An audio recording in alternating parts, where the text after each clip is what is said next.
ఈరోజు నిజామాబాద్ నగరంలోని రోటరీ నగర్ అభివృద్ధి కమిటీ సభ్యులు డాక్టర్ రామ్ కుమార్ గారు, అలాగే మా నాయకులు రామర్తి మూర్తి గారు, జైన్ గారు, జిల్లా రమేష్ గారు, అలాగే అభిన్ గారి కోరిక మేరకు ఈరోజు రోటరీ నగర్లో వారి ఆహ్వానం మేరకు ఇక్కడికి రావడం జరిగింది.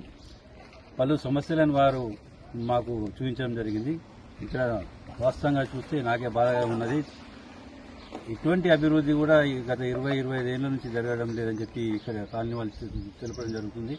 అలాగే మౌలిక సదుపాయాలైన కనీసం డ్రైనేజ్ సదుపాయాలు కూడా లేవు, సీసీ రోడ్లు లేవు, బీటీ రోడ్లు లేవు, మంచినీటి సదుపాయం కూడా లేదు. కొన్ని ఏరియాలలో మంచినీటి పైప్ లైన్ లేదు.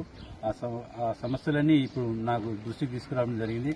నేను ఖచ్చితంగా పెద్దలు మహేష్ కుమార్ గౌడ్ గారికి, ఎమ్మెల్సీ గారికి, అలాగే పెద్దలు షబ్బీర్ అలీ గారికి దృష్టికి తీసుకెళ్లి ఈ రోటరీ నగర్ 7th, 8th 2 డివిజన్లలో ఏ సమస్యలు ఉన్నాయో వాటిని పూర్తిగా కాకుండా నా వంతుగా మౌలికంగా సదుపాయాలను కల్పిస్తూ పూర్తి స్థాయిలో సీఎం గారికి దృష్టికి తీసుకెళ్లి స్పెషల్ ఫండ్స్ ఏమైనా డిక్లేర్ చేయించే విధంగా నేను పెద్ద నాయకులతో మాట్లాడి వీరి సమస్యలన్నీ సాల్వ్ చేస్తానని తెలియజేస్తూ, కానీ ఏదైతే మీరు చెప్పిన సమస్యలలో ప్రధానమైన సమస్యలు నా పరిధిలో ఉన్నంత మురా పరిధిలో ఉన్న సమస్యలు ఏవైతే ఉన్నాయో అది వాటిని 2 నెలల్లోగా నేను పరిష్కరించి మీకు స్థానికంగా డ్రైనేజ్ కానీ, రోడ్డు కానీ, బీటీ రోడ్లు కానీ, మంచినీటి సదుపాయాలు కల్పించడంలో కూడా వంతు సహాయ సహకారాలు మీకు అందరికీ ఉంటాయని చెప్పి తెలియజేస్తూ, మరి ఒక్క మారు నాకు ఈ అభివృద్ధి కమిటీ, రోటరీ నగర్ అభివృద్ధి కమిటీ వారు ఆహ్వానించేందుకు వారందరికీ